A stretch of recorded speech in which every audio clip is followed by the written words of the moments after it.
Hey there, welcome back to another video. This time around, it is my review of the 2008 sports comedy film Semi Pro. Now, Semi Pro is the last sports comedy that Will Ferrell did. He had done a lot of them leading up to this. Talladega Nights, Blades of Glory, Kicking and Screaming. He was like the sports comedy guy for a while.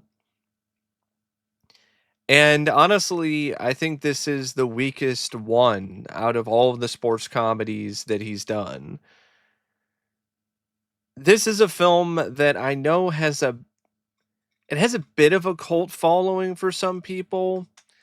But I just thought this was pretty meh and fairly forgettable as comedies go. There were some moments in it that made me laugh, and I felt that there were a handful of decent performances. But once you get past the whole novelty aspect of it, which is it being a 70s throwback film, that in a lot of ways is inspired by other 70s sports comedies like Slapshot, there's really not a lot about this that scores that many points. Now, before I get around to sharing more of my thoughts on Semi Pro, I would like to give a special shout out to Sean for requesting this review. And if there is another film, TV show, or topic that you would like to see me discuss in the future, feel free to donate to either my PayPal, my Patreon, or my Cash App. The link to all three is in the video description down below, and I will try to get to your request as soon as I possibly can. Now, Semi Pro is directed by Kent Alterman, and this was his first and last film. I believe he produced some other comedies, and that was really mainly what he was known for, being a producer. The direction for this, it's got some style.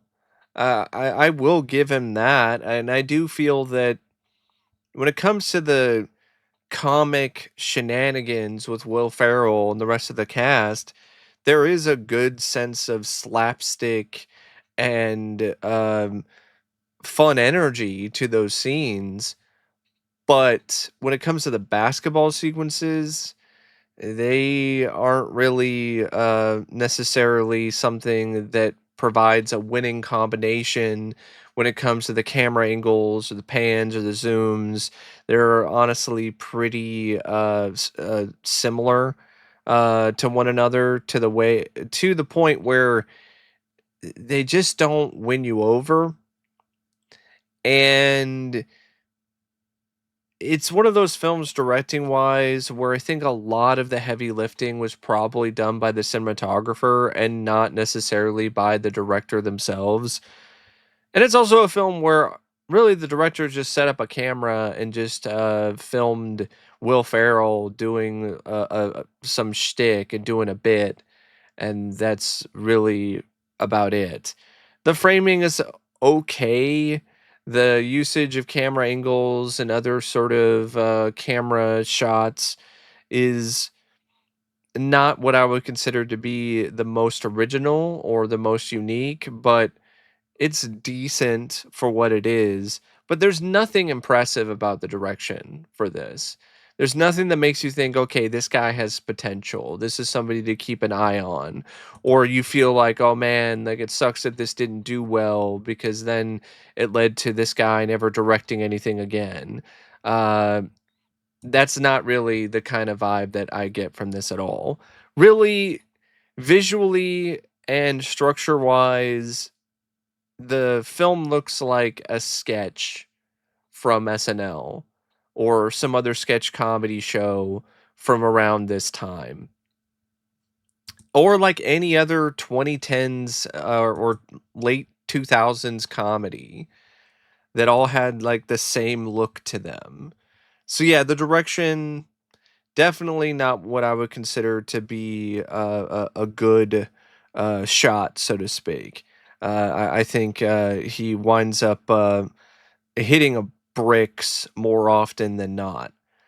Now, The screenplay by Scott Armstrong.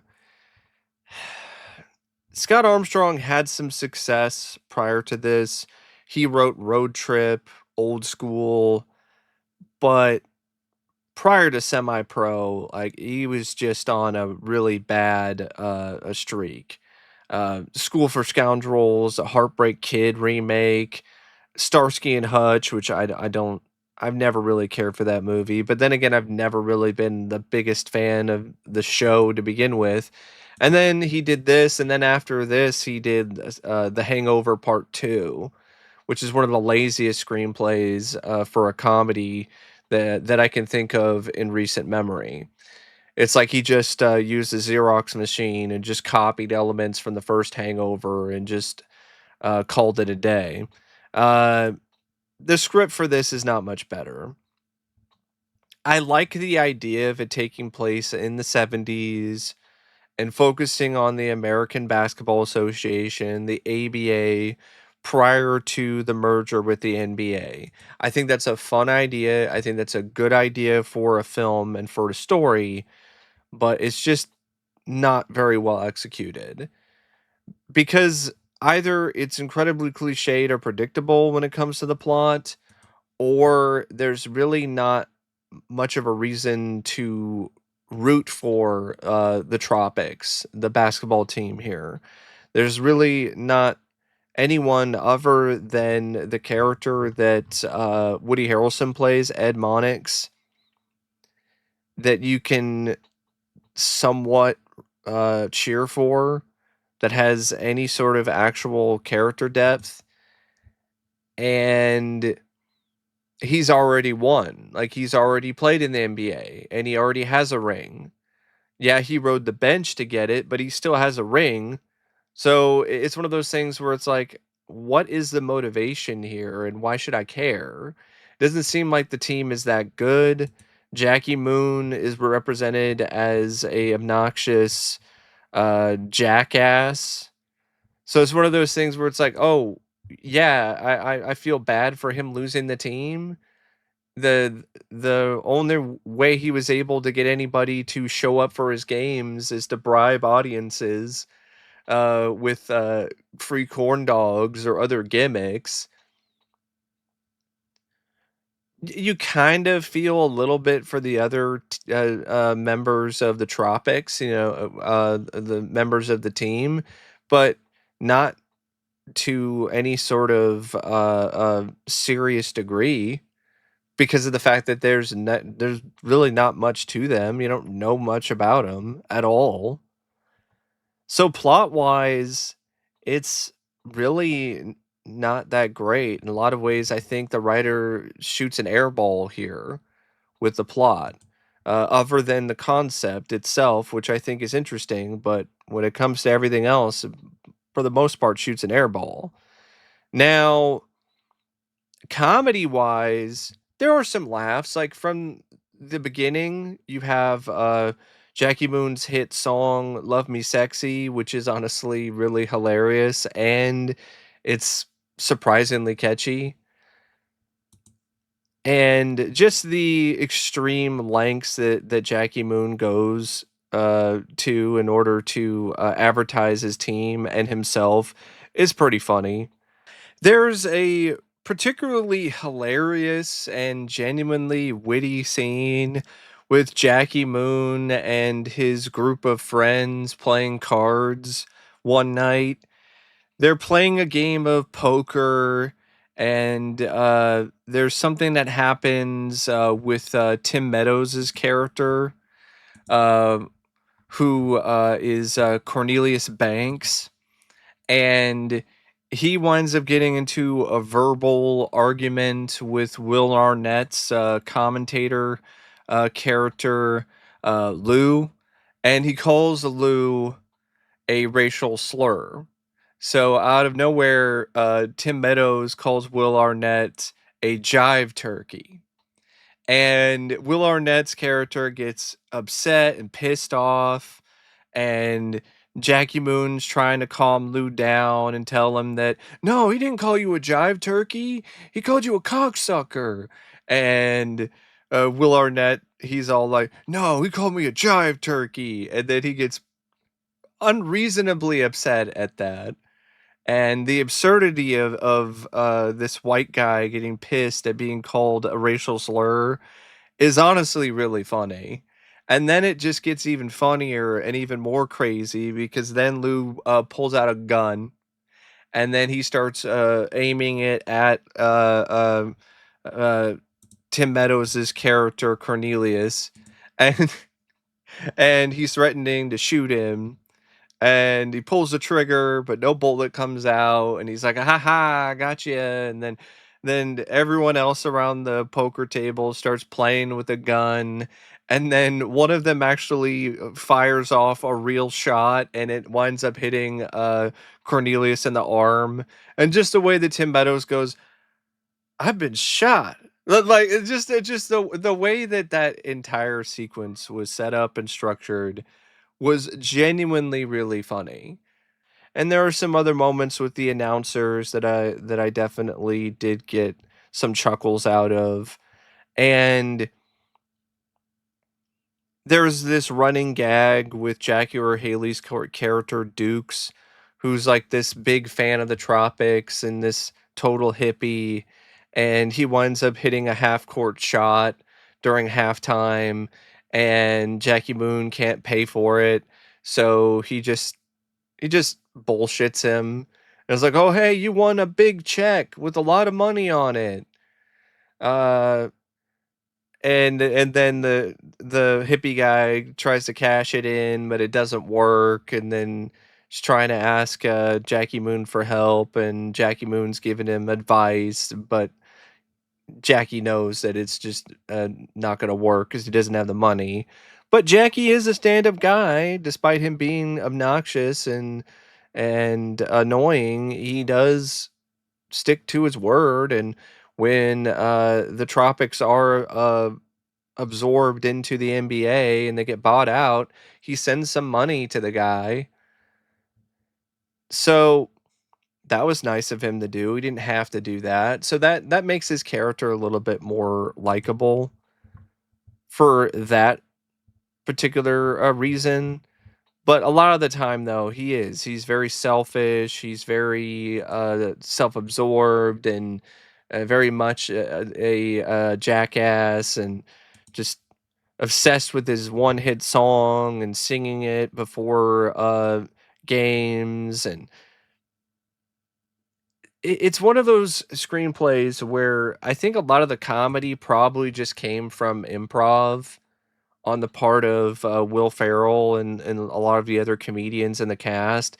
So I highly doubt it came directly from the script. And like I said, the characterization is pretty weak. Like even Jackie Moon, like you don't really know a whole lot about him other than he made this one hit song and it made him enough money that he was able to buy this ABA team, and it enabled him to also have the power to be a member of the team and be the GM and do all this different stuff with the team. And he finds out that there's only a certain number of teams that are going to be absorbed into the NBA, and he gets upset that his team isn't considered to be one of them. So he convinces the ABA commissioner to set up a tournament where the top four teams they go to the NBA. But typically, what happens by the end is that the Tropics they learn how to play basketball and do it well enough to move up the standings so they can be one of those teams if they win their final game, but the final game doesn't count and doesn't matter because the NBA is not going to let the Flint Tropics have a NBA team because there's not enough of a fan base and there's not enough revenue. And because of that, Jackie let his star player uh, go and play for the Spurs, Clarence Withers. But then he winds up returning back to the Tropics after halftime because of the opponent at the end. Their last opponent is the Spurs. And it's just one of those things where you're like, okay, all right, I see exactly where this is going. There's no surprises. And there's some slam dunks, but it is by no means a slam dunk of a screenplay.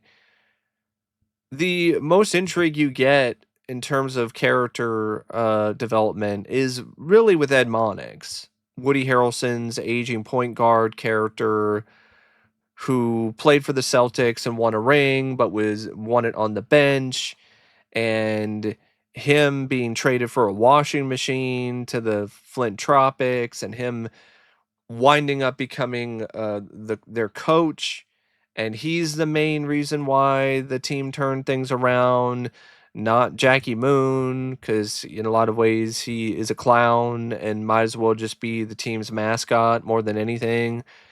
And there's this whole stuff with Ed Monix's ex, Lynn, and they had a falling out, but then they get back together, and Lynn's dating this guy named Kyle, who's a diehard fan of Monix.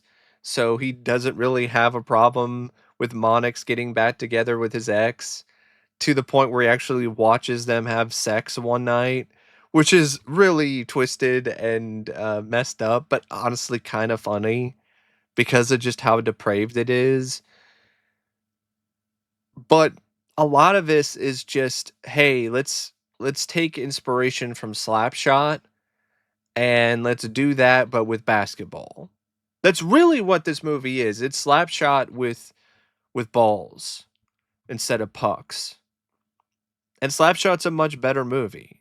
I'm not even like the biggest fan of that film either, but I have to admit that's a better movie than Semi Pro. It's got a better script, it's got a lot more going for it in the end. And you would think, okay, it's the ABA, which is known for these flashy dunks and these flashy trick plays and stuff like that. And you don't really get a lot of that, except some alley oops in the final game. So the story and the film doesn't even deliver on that promise or that potential. It just winds up screwing that up in the end. It's one of those scripts where could have used a rewrite, could have used another writer, definitely could have used, honestly, a sharper edge as well. I think that might have helped it a little bit. But it's one of those scripts where it's got some heart, but it just doesn't wind up really making it into a winner in the end. And I think if the team itself had more about them when it comes to the individual players, and there was more with those characters in terms of development and something about them that you could really connect with or care about, that would have helped this script and this story immensely. Let's take something like Major League, which in my opinion is one of the best sports comedies ever made. It's not only clever in terms of its concept, it also has some really great characters. There aren't any great characters in this. You can be all right with Ed Monix. He's serviceable, but he's not great. Where in Major League, like, there's so many great, iconic, strong characters in that. Even smaller characters, players on the team that don't get as much screen time as the main players. You can't say that about Semi-Pro. And that's honestly a lot of the fun with these kind of movies. And the script really didn't put a lot of effort into giving these different basketball players their own distinct personalities and charm, other than Jackie Moon. So, yeah, I really was not a fan of this script, and it is easily the worst thing about it. It's the biggest reason why this didn't work for me, and why, as a basketball film and as a sports movie, it was so generic and really deflating. It's almost like playing a game of basketball. It's not almost, it really is. It's like playing a game of basketball with a ball that is like halfway deflated. Like it is not fully pumped up with air. So it's not bouncing properly. Your shot is off, and it's just not fun. It's just not a fun experience, or something that really works when it comes to providing a winning formula or an entertaining formula. The cast, I mean, that's not the worst in the world. And there's a lot of talented performers in this, and they try their best to make it work. But with the script being so weak, like they are given an impossible task, if you ask me. And yeah, they fail, they flop, they aren't able to pull it off. But Will Ferrell, I mean, he's good at playing these kind of roles. These obnoxious, self absorbed, cocky for no reason characters who are oblivious of how bad they are, and or delusional when it comes to their limited ability, and just loud and in your face, and at points it works and it's really funny, but a lot of the time it's honestly kind of tiresome and grating when it comes to his attempts at providing some laughs in this. Woody Harrelson, in my opinion, is hands down the best performer in this. He is the one actor in this film that really delivered the best and the strongest performance overall was Ed Monix.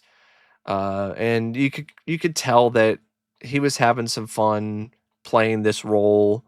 He believed in it. And in all honesty, he did such a good job that I wish that he was more of a focus in this. I wish that Will Ferrell was like a supporting role. He's like some obnoxious GM of the team who makes it all about him, even plays in some of the games, but all the players know that he's a joke and he can't play. And he eventually learns that he's better off just promoting the team and then allowing Monix to take over as coach. And then Monix goes and finds somebody who's like an unknown, or looks on the waiver wires, looks for different talents that are underutilized, or maybe brings in one of his friends to play for the team. And there there honestly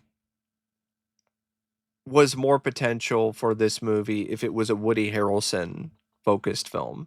Would not have probably done as well when it comes to the marketing, or as well when it comes to the box office, but it didn't do that well when it comes to the box office anyway. I just think it would have been a better idea to just make it a better movie. And it would have been a better movie if Woody Harrelson was the lead instead of Will Ferrell. That's just me personally. Andre Benjamin, Andre 3000, he's okay as Sugar Dunkerton, Downtown, Funky Stuff Malone, Coffee Black, Clarence, but the script really doesn't give him much to handle here. Doesn't really give him much to do other than have these flashy names and make a few dunks and have this whole thing about him having dreams about going to the NBA, but never actually goes and doesn't commit until Monix ultimately gets him to go there and focus and actually commit to playing serious basketball. So then he gets the attention of the NBA, and that's why he winds up becoming a Spur and winds up going to the NBA. Uh, it's a better performance than you might think for a musician acting, but it's still not anything that's that incredible. It's just average. Maura Tierney, uh, she's not too shabby as Lynn. It's a very limited role, but she does the best that she possibly can with it and comes out, honestly, as one of the few winners in this cast. Andy Daly as the play-by-play announcer and Will Arnett. I enjoyed that duo. They seem to be very antagonistic with one another, but that definitely added to the entertainment. Um, Rob Corddry is Kyle Lynn's boyfriend. He was fun in his cameo. So was Matt Walsh as the ref, and Andy Richter is the GM of the Tropics. David Cockner is Alan Alt. Um, which I mentioned how Jackie was a GM, but he's actually the owner. But yeah, I mean, it's also got some fun little cameos. Kristen Wiig is the handler. Bear handle. Jason Sudeikis is a Nacho fan. Tim Meadows is Cornelius. Patti LaBelle is Jackie's late mom, who died and appeared in a dream to tell Jackie about the alley oop. Ed Helms as a reporter. Pat Kilbane from Mad TV as Petrelli, Monix's rival in the ABA, who's drafted to the Spurs. And he's the one that is essentially the guy who starts the fighting, and then it leads to Monix having this idea to just beat the crap out of this guy and the other team during the commercial break, which that was one of the other few moments in the script that definitely got a laugh out of me, but that really felt like it was trying to be Slapshot, because that was very Slapshot when it comes to the whole idea of that. But yeah, I mean the cast is fine, but it's not fantastic. It's not phenomenal, and the cinematography by Shane Hurl Boat, it doesn't make you hurl, but it's not anything more than just an honorable, all right job. The editing by Deborah Neal Fisher and Peter Teschner, it's not terrible, but it's not tremendous. It's not terrific. It's just more of the same run of the mill, so kind of effort that you see throughout the majority of the movie. The music by Theodore Shapiro, very bland, just not a whole lot to it. The more memorable aspects of the film, music wise, are the songs that they license for it, or Love Me Sexy. And it's a 92-minute and it's a 92-minute long film, but because there's really not a lot of a convincing or involving or compelling conflict throughout, other than, well, maybe the tropics are gonna make it to the NBA. It's not really something that is consistently engaging or entertaining or enjoyable to watch. And because it's a comedy that doesn't really have a fair amount or a considerable amount of laughs, and there's lots of dead spots, and there's lots of moments where the laughs just don't land. They should, swish and go right into the net, but they airball way too many times. So, yeah, this is one of those films where I agree with the critics. They weren't that impressed with this film. They gave it a fair amount of negative and highly critical reviews, and a lot of their criticisms, to me, they ring true about this movie. It's a semi funny, semi entertaining sports comedy. There are much better films in this genre that are out there, and there are even much better Will Ferrell comedies. So that's just my thoughts on Semi Pro. And as always, thanks for watching, and I'll see you later. See ya.